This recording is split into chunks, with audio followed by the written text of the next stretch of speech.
What's going on, ladies and gentlemen? Your boy's back home and he's back on YouTube.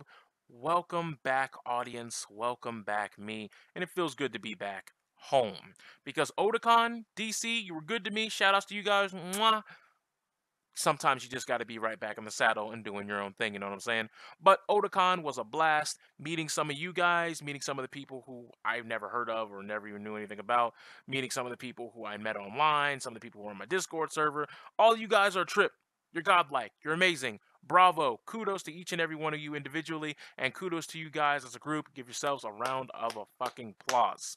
However, this is not the video for me to give you pats on the back or talk about my 40+ win streak in Injustice, bodying people in MK9, MKX, Street Fighter. We're not talking about that today. We're going to talk about that another time. But as of right now, let's talk about something near and dear to my heart, the Metroid franchise. Now, as you all know, when it comes to physical content, I'm not really a fan of amiibos, statues, figurines, mini monuments, collectibles. I don't buy pop figures. I don't buy Nindroids. I don't buy any of that poppycock and that hogwash. Okay, it's not for me. I don't care about any of those things. Now, to those of you who do care about them, that's fine. Care about them all you like. But for me, they do nothing for me, and this is why it's my perspective, not everyone's. So Nintendo has decided that they're going to start tying digital DLC, downloadable content, to these physical objects. Now, we've seen them do this for games in the past. I think even Twilight Princess had some of this on the Wii U, and as we've seen with Breath of the Wild, these are things that happen. However, when it comes to this particular game on the 3DS, I'm not really a big fan. Now, once again, I don't buy any of these things anyway, but what comes with these amiibos is very limited, and therefore doesn't bother me, but it's physically limited edition DLC. It is physically limited edition DLC. EA doesn't even do that shit yet. That's what the part I'm worried about. What they're doing right now, this doesn't bother me. I'm relatively okay with what's in these amiibos. Granted, I don't think amiibos collectively to get all the content for one game should cost as much or more than the game itself, but that is a whole different argument that we need to have at another time in this video. So, what do you get with these amiibos? Well, two of the amiibos are already out because they're DLC amiibos for fucking Smash Bros. So, what do you get with those? An extra energy tank and an extra missile tank. Whoop-de fucking do. An extra energy tank ain't never saved no one ever at any point in time in any official Metroid title. Not talking about the countless ROM hacks that I've played on stream, whether it was Metroid Golden Dawn, Super Metroid Phazon, Super Metroid Super Zero Mission, whether it was the Metroid Zero Mission ROM hack, what was it? Frozen something, Deep Freeze, something like that. Regardless, no matter how many different Metroid games that we played on stream, official or not, from another Metroid 2 remake all the way to Metroid Prime 2, trust me when I tell you, one energy tank has never made a difference in anything that's official. Now, like I said, in those ROM hacks, even half a fucking energy tank will make a huge difference in making your life so much easier and making things so much easier to deal with. But I digress. Going back to the main topic at hand, that's not a big deal. An extra 5-pack of missiles, no one has ever lived or died because, oh my god, I ran out of missiles. It's not like there's only 255 of those things in almost every Metroid title. Oh my god, how will I live? Especially when you have a kick-ass beam that has infinite ammo, but yet again, we'll just breeze right on past that for a second. So, once again, I'm not having a problem with that. Then there's DLC for 2 art galleries. Remember, this is a digital art gallery on a 3DS game. A 3D that's going to be data mined in like 2 seconds, like before the game comes out, or maybe 2 seconds after the game comes out, and they're going to be posted all over the internet anyway. So at the end of the day, I mean, no one it's a digital art gallery. You're going to get concept art, things that like that's not like a thing that like really drives home the sales. So the next one is there's a little ambiguity here because they haven't really been too clear. Now, once you beat a normal Metroid game, normally you unlock a hard mode, as you've seen in Metroid Prime, as you've seen in, well, apparently this game as well. And one of the DLCs is Fusion Mode, which is going to let you have the Metroid Fusion suit. You're going to be able to don that again, just like you did in Metroid Prime and Metroid Fusion itself. For those of you who don't remember how you did it in Metroid Prime, you had to get a Game Boy Advance, you had to get a cable, you had to put the link cable in there, and then that would show up on the game, and then you would, yeah, blah, blah, blah, so on and so forth. You could have the Metroid Fusion suit. However, once again, you'll be doing that instead of having a Game Boy Advance. advance. You're going to need the physical amiibo in order to do that. And some people are saying that this is going to be a hard mode as well as a cosmetic item. So it's going to be a harder hard mode than hard mode. And while that does suck, having hard mode is good. Having a harder mode would be great. Would love to have it, but then there's some people saying it's just a cosmetic item, and if it's just a cosmetic item, who gives a fuck? If it's a slightly harder version, once again, who gives a fuck? I don't understand why you would pay $10 for a slightly harder version.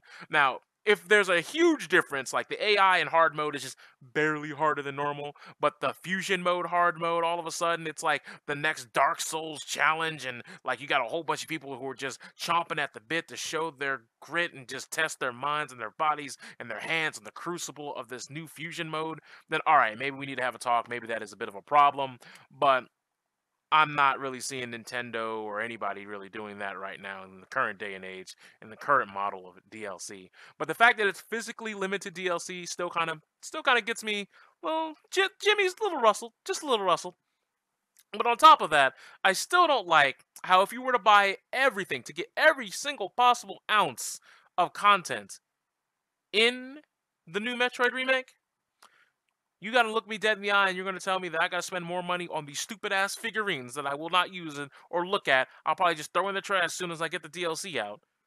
I have to spend more money on that than I do the game itself. And only half of the game if I get or half the game's price if I get the big collector's edition with the Steel Series art book, which actually has some collector's items that like we might actually fucking care about as Metroid fans. But once again, I digress.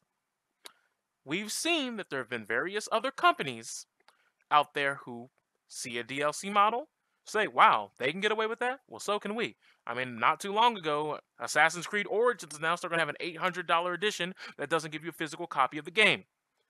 Don't worry, we'll get you like 4 statues, an art book, another art book, a keychain, fucking Enzo Attori, fucking Enzo Ferrari, some fucking bullshit like Assassin's Creed logo imprinted condom, some fucking bedazzled ass Assassin's Creed jacket. They can give you all that shit, but you couldn't get a physical copy of the goddamn game that they're actually selling it for. Absolute horseshit and nonsense right there. But, other companies are going to see this and they might try to imitate that. $800 versions, $200 versions, without a physical copy of the game. So seeing these other companies, this might set up a precedent and a slippery slope that I do not want to see any sort of video game route go down, any sort of company go down. I don't want to have to go out and have to buy Street Fighter 7 and have to buy like the four magic fucking Dark Hadoken amiibos in order to get fucking Akuma, Evil Ryu, Evil Ken, and Evil Chun-Li, or some nonsense like that.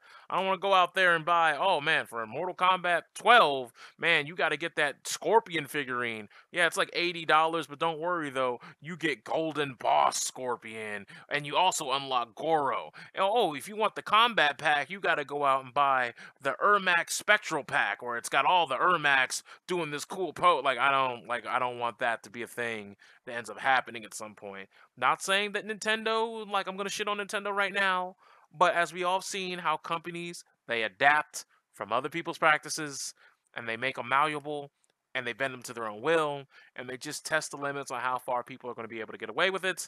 And once again, people are buying the $800 editions of Assassin's Creed Origins, which makes no sense to me. I mean, I'd rather sit here and chew deodorant on stream and see if I live, and then wash it down with some Alka-Seltzer and see if I still live, and then drink some bleach after that and see if I still live. And if I'm somehow still alive, I still think all that would be better time spent and well managed than going out and buying an $800 version of a game that doesn't even give you the physical fucking disc. But that's all I really want to say about this. These amiibos in their current form really don't bother me, especially if they're just cosmetic and a couple of art galleries and an extra missile tank on an extra energy tank. These are very minuscule bonuses. And the other thing that really puts this game on the back burner for me and why I'm not so hyped for it is because we just had one of the greatest Metroid games of all time that featured Metroid 2. Another Metroid 2 remake. It was godlike, it got cease and desisted, but the game still exists. It's still a godlike experience, no matter who you're talking to, as far as Metroid fans are concerned. And on top of that, the other thing that I really want to say is that when it comes to the 3DS, 98.2% of my time playing it is either on the crapper or on a flight. I don't play that just to play it. That's why I never really cared for a Vita. I never really cared for a Game Boy Advance. My mobile game is lacking. I have no games on this. Zero game. I have no game. Damn, this is like Jesus is touching me. Why the fuck is my torch on? Anyway, regardless. I'm sorry, that light just like I'm just seeing colors now. But yeah, regardless on how I feel about, the 3DS as a whole and mobile gaming as a whole, I don't have a reason to really play mobile games. I think I only have three mobile games for my 3DS: Fire Emblem Fates, Metroid, not Metroid, Pokemon Sun, and Pokemon X and Y. And I only have Pokemon X and Y because it came with the 3DS in the bundle. So, eh. So yeah, I've been your boy Black Prion. You let me know exactly what you guys want to see next, and I'll see you guys when the fire's set.